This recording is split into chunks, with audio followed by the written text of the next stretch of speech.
bagi kemurahan-Mu lebih dari hidup.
Bapak Pendeta Robin, silakan.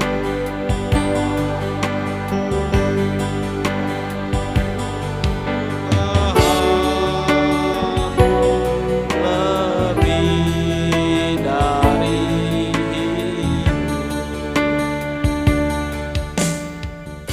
Mari kita bersatu dalam doa. Bapa, terima kasih untuk kemurahan demi kemurahan yang Tuhan sudah berikan kepada kami. Kami sungguh mensyukuri Tuhan, karena kemurahan-Mu lebih daripada hidup. Hidup kami ada di tangan-Mu. Engkau yang menggenggam kami, Engkau yang memeluk kami dengan begitu erat Tuhan, sehingga dalam situasi apapun kami boleh mengalami terus kemurahan Tuhan. Dan biarlah sekali lagi Engkau bermurah hati memimpin kami di dalam pembacaan firman Tuhan, untuk kami boleh dengar-dengaran akan firman-Mu. Biarlah Roh Kudus menerangi hati dan pikiran kami ya Allah. Di dalam nama Yesus kami sudah berdoa. Amin. Selamat pagi jemaat yang di rumah sekalian dan yang ada di tempat ini. Mari kita membaca satu bagian firman Tuhan berdasarkan nats kita, tema kita, dari Mazmur 18 ayat 47 sampai ayat yang ke-51.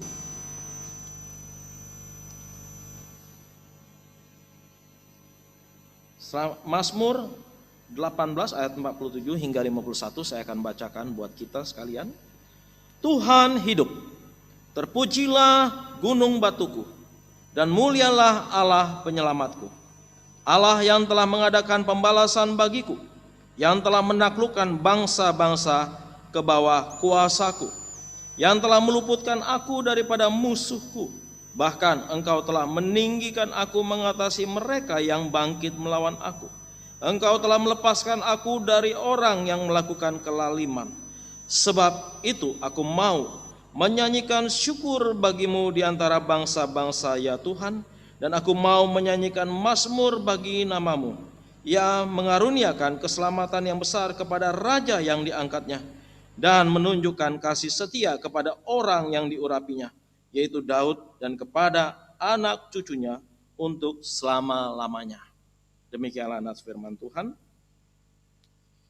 Ya, saudaraku yang terkasih Tuhan, dalam Tuhan itu ada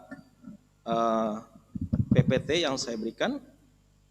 Saudara, kalau kita bicara tentang Mazmur Daud ini, maka kita bisa lihat dari seluruh ayat yang tadi sudah kita baca sebagian kecilnya, dari ayat pertama sampai 51, saudara-saudara.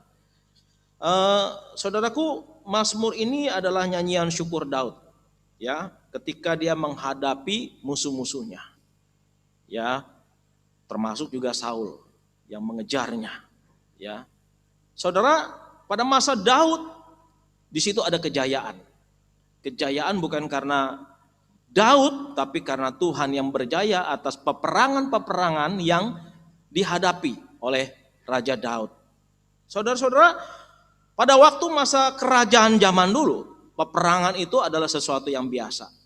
Namun peperangan yang dilakukan oleh Daud adalah peperangan untuk menghancurkan kefasikan. Itulah tujuan peperangan.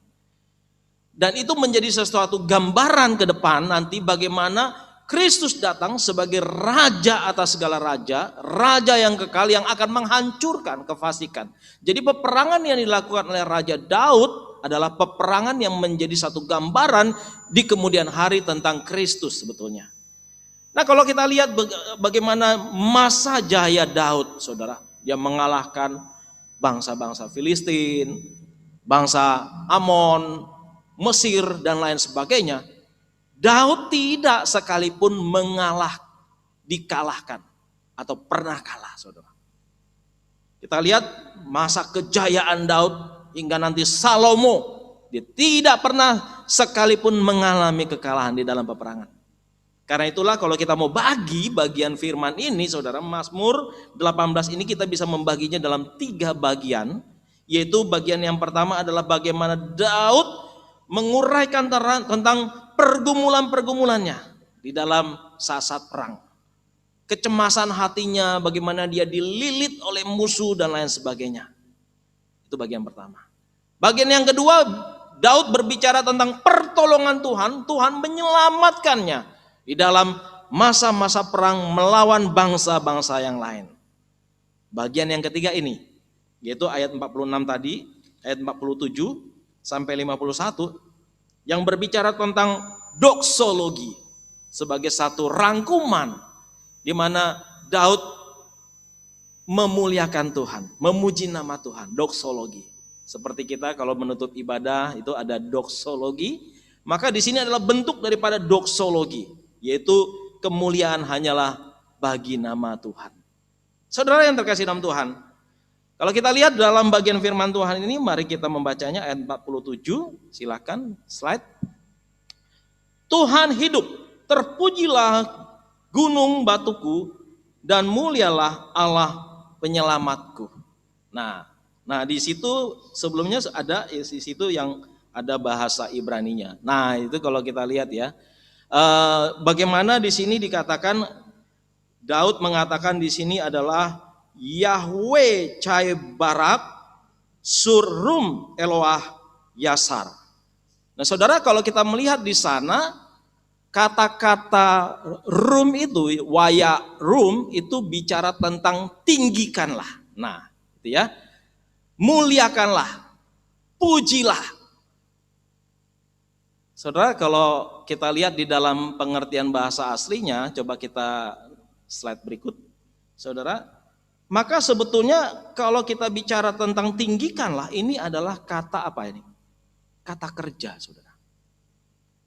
Kalau di dalam bahasa Indonesianya tidak terlalu kelihatan, tetapi di dalam bahasa aslinya tadi dan bahasa Inggris, be exalted, ya, tinggikanlah. Itu menunjukkan sesuatu ungkapan kata kerja. Yang dimana kita umat Tuhan diajak untuk meninggikan, memuliakan, memuji Allah. Itu berasal dari satu kata sifat kemuliaan. Kemuliaan itu sendiri adalah kabot artinya, saudara-saudara. Kabot Yahweh, Allah mulia. Istilah kabot Yahweh merujuk pada satu kehormatan, yaitu keagungan Tuhan. Keagungan Tuhan. Di mana ini menunjukkan kepada atribut Allah, ya, dan kuasanya. Jadi ada 2 hal. Kabot, mulia. Mulia itu merujuk kepada dirinya Allah, ya. Dia hormat, dia agung, ya. Dan yang kedua adalah menunjuk kepada atributnya. Atribut itu adalah sifat-sifatnya, yaitu sifat Allah di sini adalah kuasanya, ya. Nah, di sini kalau kita melihat, nah itu ada kata mulia itu artinya agung, makmur, kaya. Nanti di dalam terjemahan bahasa Perjanjian Barunya, doksa. Doksologi itu berasal dari kata doksa. Doksa adalah semarak, yaitu satu kecemerlangan, kemasyuran. Nah, itulah kira-kira saudara.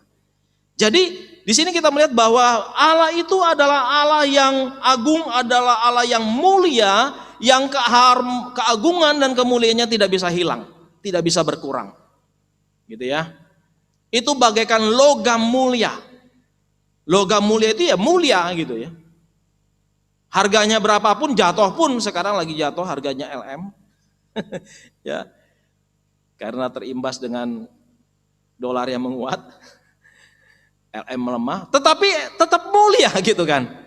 Jadi nggak berkurang, walaupun harganya mungkin ditaksir mengalami penurunan atau gejolak, tetapi ya emas ya tetap emas.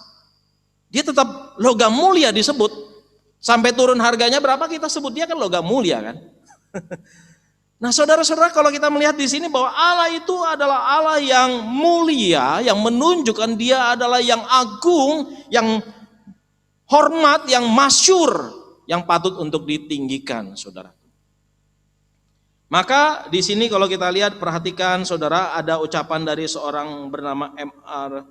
Gordon. Dia mengatakan bahwa jika kemuliaan Allah diambil, maka ia bukan lagi Allah. Jika kemuliaan manusia diambil, manusia tetap manusia. Menarik ya? Indah, indah sekali. Jadi tidak ada seorang pun yang bisa merubah, mengurangi, bahkan mengambil kemuliaan Allah. Nggak ada. Bahkan malaikat-malaikat yang sudah memberontak itu tidak mengurangi kemuliaan Allah. Manusia yang sudah jatuh ke dalam dosa, ciptaannya itu tidak bisa mengurangi kemuliaan Allah. Allah tetap adalah Allah yang mulia. Karena jika Allah bukan lagi Allah yang mulia, maka dia bukan Allah. Beda dengan manusia. Manusia tetap manusia jika kemuliaan manusia itu diambil darinya. Betul? Apa sih kemuliaan manusia? Ya, kita diciptakan berdasarkan gambar Allah. Lalu apa kemuliaan manusia? Kemuliaan manusia adalah ketika dia mendapatkan kehormatan, keagungan dengan posisinya, jabatannya. Dia sebagai owner atas seluruh banyak perusahaan-perusahaan yang dia pimpin. Dia dihormati dan dia diagungkan oleh karyawan-karyawannya, seluruhnya stakeholder di perusahaan itu. Berbicara tentang jabatan, Presiden Jokowi, dia adalah presiden, dia dihormati, dia dimuliakan karena posisinya sebagai presiden. Tapi kalau bukan presiden lagi bagaimana? Belum tentu dia mendapatkan kehormatan, kemuliaan seperti itu, bukan? Dikawal ya. Walaupun kadang-kadang presiden kita ini nyeleneh ya, nggak mau dikawal ya, hujan-hujan bawa payung sendiri begitu kan. Dia nggak mau dipayungin gitu kan. Dia ketemu sama rakyat di persawahan ya. Itu adalah menunjukkan kemuliaan dirinya. Bukan hanya bicara tentang jabatannya sebagai presiden, dia sudah mulia, tapi dia adalah mulia juga di dalam kerendahan hatinya. Dia mau bertemu dengan rakyatnya di mana saja, di persawahan, hujan-hujan sambil bawa payung sendiri. Sementara orang lain kalau udah jadi pejabat, gubernur aja, dia minta ajudannya mayungin dia, begitu kan, mana-mana begitu kan. Ada banyak meme-meme begitu kan, yang kita lihat di gambar-gambar, bukan? Seorang gubernur, hujan-hujan, ajudannya, asistennya memayungi dia. Dia nggak mau, dia maunya dilayani. Dia maunya menyatakan diri bahwa saya pemimpin, saya gubernur, atau saya menteri. Tetapi saudara, kalau kita melihat keagungan yang dimiliki oleh manusia, dilihat dari jabatannya, posisinya. Di situ dia mendapatkan kehormatan. Tetapi ketika kehormatan, jabatan itu diambil darinya atau tidak lagi dia miliki, apa jadinya? Saudara, dia tetap manusia. Ya kan? Dia tetap manusia walaupun kehilangan kehormatan, kehilangan kemuliaan. Ya tapi tetap aja di jalan dia nggak ada yang kenal dia kan. Misalnya dia seorang CEO atau owner satu perusahaan, di jalan nggak ada yang kenal dia ketika dia sudah tidak menjabat lagi. Kalau dulu, wah dieluk-elukan, disambut dan lain sebagainya. Nah saudara, disinilah kita bisa melihat bahwa kemuliaan Allah itu tidak bisa diambil. Kalau dia diambil maka ia bukan lagi Allah, tetapi kemuliaan manusia bisa diambil. Kalau dia diambil, maka itu dia tetap menjadi manusia, saudara-saudara. Maka, saudara, beberapa alasan mengapa Daud pemazmur memuliakan Allah. Di sini kita lihat di dalam beberapa ayat yang dikatakan di sini, ayat 48 ya, hingga ayat yang ke-49, saudara-saudara ya. Daud mengatakan bahwa Allah telah mengadakan pembalasan bagiku, ya, telah menaklukkan bangsa-bangsa, telah meluputkan aku, dan telah meninggikan aku untuk mengatasi mereka. Dan yang terakhir, Allah telah melepaskan aku. Nah ini saudara, 5 hal inilah yang menjadi alasan kenapa Daud menyerukan untuk kita memuliakan Allah, meninggikan Allah, memuji nama Allah karena perbuatan-perbuatannya. Karena Allah yang sudah mengadakan pembalasan atas musuh-musuhnya. Allah yang sudah menaklukkan bangsa-bangsa yang menyerang dia, melawan dia. Allah yang sudah meluputkannya dari serangan musuh, termasuk Raja Saul, ya, yang mengejarnya sampai ke dalam goa, ke banyak tempat. Saudara-saudara, Daud diluputkan dari kecelakaan mara bahaya. Daud juga kemudian meninggikan, Allah juga sudah meninggikan Daud. Di balik semua raja-raja, raja-raja mengakui kemasyuran dari Daud. Itu makin ditunjukkan ketika Salomo jadi raja, anaknya menggantikan dia. Wah, semua raja waktu dia membangun bait Allah, raja-raja bangsa-bangsa lain mengirimkan, ya, banyak bantuan-bantuan, kayu-kayu yang berharga, emas, perak, bahkan Ratu Sheba pun mengakui, menghormati Raja Salomo, saudara. Dan Allah juga telah melepaskan Daud. Di sini kita lihat bagaimana di sini karya Allah. Maka ketika dikatakan di sini bahwa keselamatan datang dari Allah, keselamatan itu meliputi aspek apa saja? Berikutnya, di sini saya mencatat ada beberapa aspek, yaitu bicara tentang keamanan, ya, tentang kebebasan, ya, tentang bagaimana dia menyediakan, ya, lalu menolong, menyembuhkan, menyelamatkan yang terakhir kali. Saudara, ini adalah bentuk keselamatan yang Tuhan berikan kepada Daud. Saudara, kalau kita lihat semua hal bicara tentang keselamatan, ya, keamanan itu bicara tentang keselamatan juga, ya, selamat dari mara bahaya, aman, gitu kan. Dan kebebasan, selamat dari penjara. Ketika kita di penjara, maka kita tidak punya kebebasan. Kita dibebaskan, seperti bangsa Israel di penjara, dijajah oleh Mesir beratus tahun lamanya, kemudian dilepaskan, dibebaskan. Wah, itu kebebasan yang dialami, saudara. Maka konsep pahlawan, apalagi pahlawan super hero, begitu saudara, sangat diinginkan oleh semua manusia, gitu kan? Karena pahlawan-pahlawan itu yang berjasa terhadap dirinya. Ya, kita juga ada pahlawan-pahlawan bangsa, negara, ya kan? Pahlawan-pahlawan yang sudah berperang melawan penjajah Belanda, penjajah Jepang, lalu mereka kemudian wafat secara terhormat, lalu ditempatkan di satu tempat yang memang tertentu, Taman Makam Pahlawan namanya, untuk memberikan mereka penghormatan atas jasa-jasa mereka. Semua orang punya konsep akan pahlawan dan menginginkan adanya pahlawan dalam kehidupan mereka. Tetapi pahlawan yang sesungguhnya yang mau dikatakan oleh Daud di sini adalah bukan seperti superhero, bukan seperti pahlawan pembela bangsa dan negara, bukan seperti itu. Tetapi pahlawan yang dimaksud oleh Raja Daud di sini adalah pahlawan yang memberikan keselamatan kepadanya. Keselamatan atas berbagai hal, bukan hanya soal keamanan diri, bukan hanya soal kebebasan, bukan hanya menolong ketika dalam mara bahaya, menyembuhkan ketika sakit, tetapi terutama membebaskan dari segala dosa-dosa. Itulah pahlawannya sesungguhnya.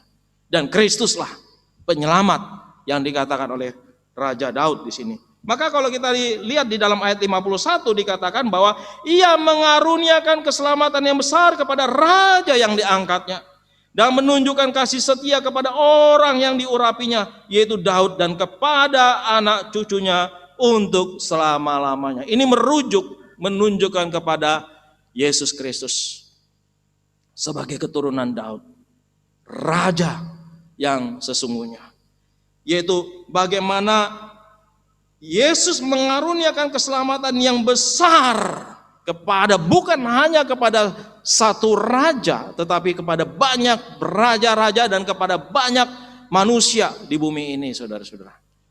Maka kalau kita lihat bagaimana Allah penyelamat, Allah yang menyelamatkan kita, yang menebus kita dari dosa, itu yang harus kita maknai sebagai alasan kita meninggikan Dia. Bukan aspek-aspek lahiriah, bukan aspek-aspek jasmani, bukan. Bukan karena kita diberikan kebebasan finansial, wah ya, yang diinginkan banyak orang gitu kan, financial freedom. Kita menjadi orang yang kaya raya, yang udah nggak usah pusing lagi untuk kerja mati-matian, uang datang sendiri. Bukan itu yang kita syukuri, sehingga kita memuji Tuhan. Tetapi apa? Tetapi keselamatan dalam hal penebusan, redemption, penebusan dari dosa-dosa yang kita alami. Itulah saudara. Saudaraku yang terkasih dalam Tuhan, Sarah Edwards ya adalah seorang istri daripada Jonathan Edwards, saudara. Ya, Jonathan Edwards adalah seorang tokoh Kristen, tokoh reform yang sangat terkenal. Dia orang yang pintar, yang berpengaruh. Jadi selain John Calvin, yang juga berpengaruh adalah Karl Barth dan juga Jonathan Edwards dalam pikirannya yang mempengaruhi saudara-saudara. Nah, dia adalah seorang pemimpin di Princeton College, ya. Pada tanggal 13 Februari 1758, Jonathan Edwards diberikan vaksin cacar air. Tapi ironis, ketika diberikan vaksin justru dia meninggal dunia beberapa lama kemudian.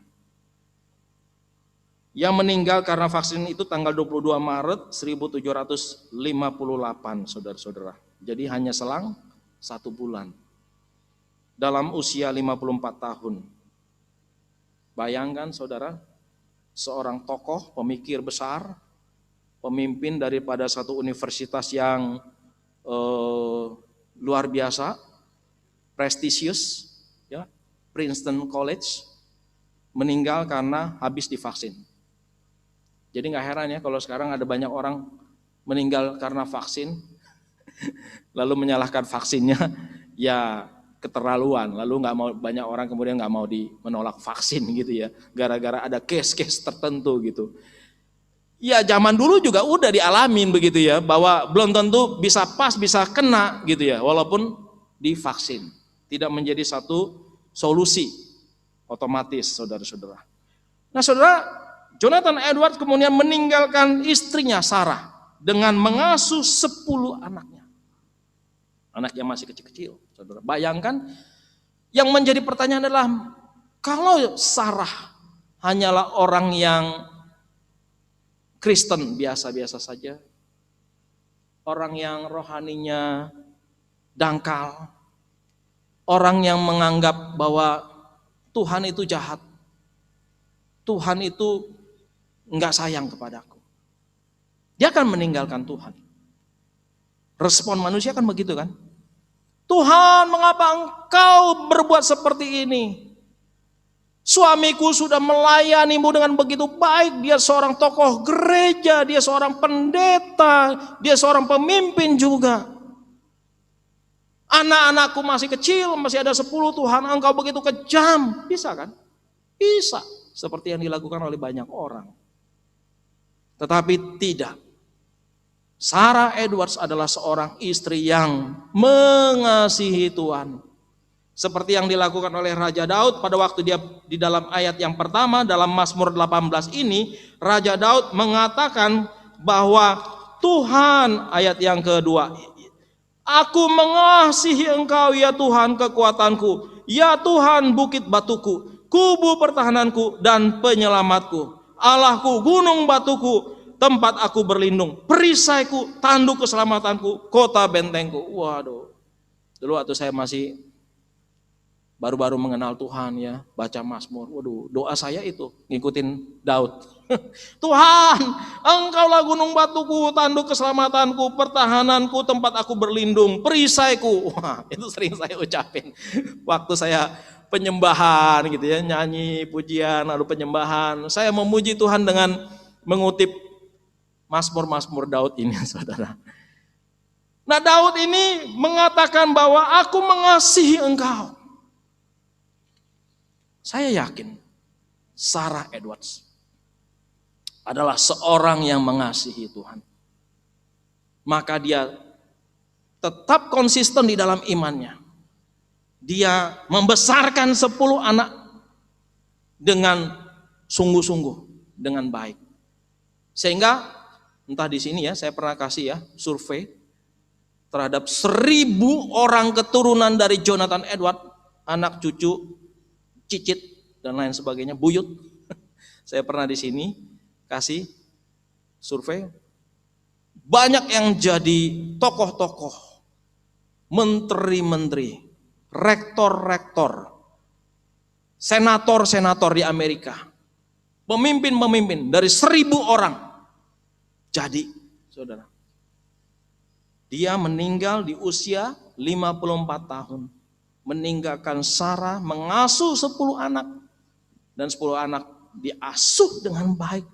Dia meresponi Tuhan. Dia mengatakan, Tuhan aku mengasihi Engkau. Aku mengasihi Engkau. Ketika ada bencana, pandemi seperti ini saudara.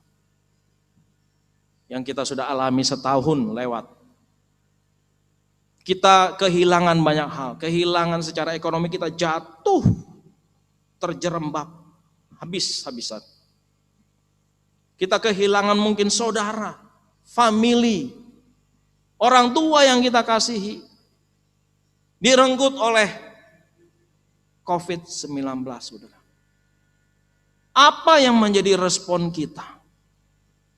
Itu yang penting. Apakah kita berani mengatakan, Tuhan aku mengasihi Engkau. Seperti Daud.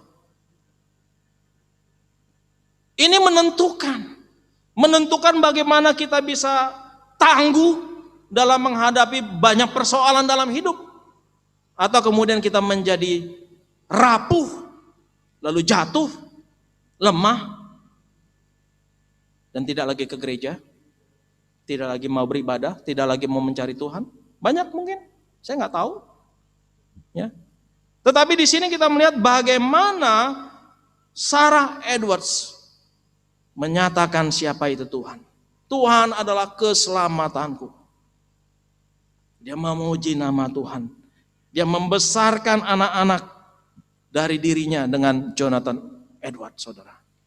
Jonathan Edwards adalah seorang pemimpin yang hebat. Princeton College itu kemudian menjadi Princeton University. Dan sampai saat ini, kalau saya cek di Google, dia masuk dalam 7 besar universitas ternama di dunia. Di bawah 3 besar, Harvard, lalu MIT, lalu kemudian Stanford. Lalu di bawahnya lagi adalah Cambridge, lalu di bawahnya lagi ada Oxford, di bawahnya ada lagi Columbia University, baru yang ke-7 adalah Princeton University. Rata-rata universitas-universitas yang terbaik di Amerika adalah dari nafas kekristenan, dari pengaruh reform teologi. Kalau kita perhatikan sejarah berdirinya, kampus-kampus ternama di Amerika, termasuk Princeton yang pernah dipimpin salah satunya oleh Jonathan Edwards, saudara-saudara, adalah nafas dari kekristenan. Maka di sini kita bisa melihat bahwa sudah wajar ketika pemazmur mengajak kita, muliakanlah Allah, pujilah Allah penyelamatku, tinggikanlah Allah penyelamatku, karena Dia adalah Allah yang harus kita tinggikan dalam kehidupan kita. Saudara, di berikutnya saya mengatakan, menulis di situ bagaimana hidup kita manusia adalah untuk mengenal Dia dan membuatnya dikenal oleh seluruh umat manusia. Cara kita meninggikan Allah itu bagaimana? Mengenal Dia, mengasihi Dia, dan membuatnya namanya makin dikenal luas di seluruh penjuru, saudara-saudara. Saudara, caranya bagaimana? Mengakuinya. Pertama-tama akui dulu. Akui dulu. Kalau tanpa ada pengakuan bahwa engkau mengaku bahwa Yesus adalah Tuhan, keselamatan, maka tidak akan pernah ada bisa kita meninggikan Tuhan, memuji Tuhan. Pengakuan akan Yesus sebagai Tuhan, sebagai penyelamat atas hidup kita akan menentukan bagaimana kita berespon dalam himpitan ekonomi, bagaimana kita berespon dalam sakit penyakit, bagaimana kita berespon dalam kekecewaan diputus pacar atau ditinggal istri. Siapa tahu ya? Siapa tahu kan? Ada suami meninggalkan istrinya karena himpitan ekonomi, atau istri meninggalkan suaminya karena himpitan ekonomi, ya kan? Nggak ada duit masuk, begitu kan? Bisa. Tetapi ketika kita bisa berespon dengan benar karena ada pengakuan akan Engkau ya Allah keselamatanku, dia boleh pergi, tapi Engkau tidak akan pernah pergi meninggalkanku. Pengakuan ini, saudara, lalu menundukkan diri, lalu melayani Kristus, lalu mewartakan firman-Nya, dan menaikkan pujian, saudara-saudara. Nah, inilah sebetulnya respon kita yang harus kita lakukan ketika diperintahkan oleh Daud di sini, muliakanlah Allah, tinggikanlah Allah, pujilah Allah, dengan cara-cara seperti ini, saudara. Melayaninya, mewartakannya, menaikkan puji-pujian. Saudara, tidak gampang. Tidak gampang. Ada harga, ada effort yang besar untuk itu.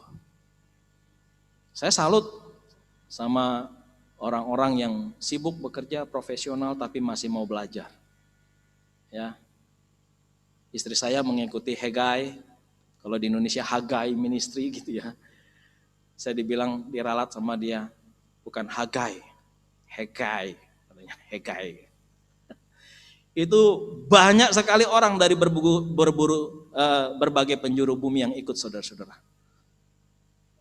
Dari luar negeri gitu banyak, dan istri saya ikutin 2 kali ya, seminggu ya. 4 kali, saudara. Bayangkan ya, udah kerja, pulang kerja, udah capek, mestinya istirahat, tidur, nonton, drakor ya. Sebelum ikut Hege kan drakor. Tapi ini kemudian mengikutinya. Jadi 2 kali yang pleno keseluruhan, lalu 2 kali yang grup kelompok diskusi pakai bahasa Inggris lagi. Terus pemimpinnya yang penceramahnya adalah orang dari berbagai penjuru, saudara. Yang mungkin bahasa Inggrisnya juga di telinga kita beda ya kalau kita dengar orang bule ini. Ini orang India gitu ya, ngomong pakai bahasa Inggris. Orang Filipina ngomong pakai bahasa Inggris, segala macam gitu ya. Nggak gampang juga kan, saudara. Tapi salut, mereka itu adalah profesional. Udah capek. Mereka kalau istri saya ikut malam, setengah 10 mulai. Mereka ada yang di luar negeri itu pagi. Ya, pagi-pagi mereka ikutin. Nah, mereka menyempatkan diri, menyempatkan waktu mereka di tengah-tengah kesibukan, rasa capek. Luar biasa. Untuk apa? Untuk menyatakan siapa Tuhan, untuk mewartakan Kristus. Kemarin yang mereka bahas adalah bagaimana penginjilan kepada kaum muslim. Bagaimana mereka masuk. Wah, karena mereka dari latar belakang yang mungkin India segala macam kurang paham, mereka kadang-kadang nanya sama istri saya, gitu kan. Iya, Inta, kamu itu mayoritas kan di situ Indonesia. Bagaimana kalau di Jakarta ya? Kalau kita ketemu sama orang yang tidak seiman, bagaimana? Apakah ada kendala? Apakah memang ketat segala macam? Kita bilang ya nggak terlalu ketat. Jujur di Indonesia kita masih agak longgar daripada di Malaysia. Untuk bertemu dengan sopir taksi, sopir Grab, segala macam dan lain sebagainya. Untuk bersaksi, menyatakan siapa Yesus. Saudara-saudara. Maka saya melihat bahwa luar biasa kalau orang-orang Kristen di tengah hidupnya bukan hanya yang dia pikirkan uang, mencari uang, tetapi bersedia terus untuk belajar. Seperti yang dilakukan oleh Bu Mercy juga, ya salut ya. Udah kerja ya. Masih harus menyempatkan diri lagi kuliah, ya, belum lagi buat tugas-tugasnya, paper yang banyak, wah, gitu ya, nggak kebayang begitu ya. Kalau dulu saya studi S2, ngambil MTH lagi, habis MDiv saya ngambil MTH itu saya full, benar-benar memang fokus untuk ngerjain paper, tugas, gitu kan, belajar segala macam. Tapi ini kan kerja lalu kuliah di tengah-tengah Sabtu Minggu, lalu ada tugas-tugas yang harus diselesaikan di luar jam kerja. Wah, nggak gampang, nggak mudah. Tetapi itulah sarana kita untuk memuji Tuhan, untuk meninggikan Tuhan. Jangan kita terus yang harus ditinggikan, saudara. Ya kan? Kenyataan yang ada banyak kita hanya meninggikan diri kita, menonjolkan diri kita, memperkaya diri kita. Kita nggak pernah mengisi otak kita. Otak kita hanya diisi dengan uang, kerja. Kita nggak pernah mengisi hati kita supaya hati kita itu kaya. Kita nggak pernah. Lalu bagaimana kita mengatakan tinggikanlah Allah penyelamatku. Kita lebih banyak meninggikan diri kita. Kita lebih banyak menonjolkan diri kita, memuaskan keinginan dan hawa nafsu kita, saudara-saudara.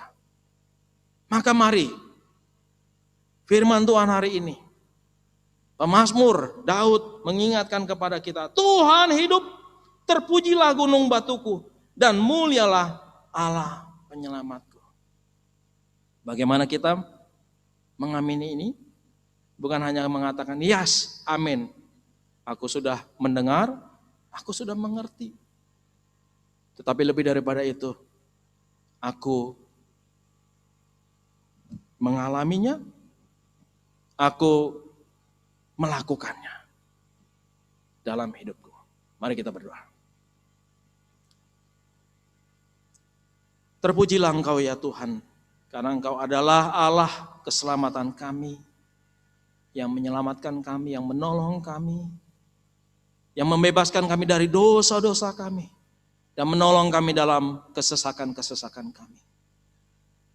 Kami bersyukur untuk firman Tuhan pada hari ini. Sekali lagi kami diingatkan, terutama di dalam situasi yang menghimpit hidup kami, seperti yang dialami oleh Raja Daud yang dihimpit oleh peperangan demi peperangan. Saat ini kami dihimpit oleh pandemi. Tapi biarlah seperti pemazmur Daud mengatakan, terpujilah Allah. Tuhan adalah penyelamat. Terima kasih Tuhan. Biarlah kami boleh meninggikan Engkau terus senantiasa dalam kehidupan kami. Bukan hanya kami memikirkan diri kami sendiri, tetapi kami selalu mengisi hati kami dan kami makin mencintai Engkau ya Tuhan. Terima kasih Bapa. Dengar doa kami dalam nama Yesus. Kami sudah berdoa. Amin. Saya serahkan.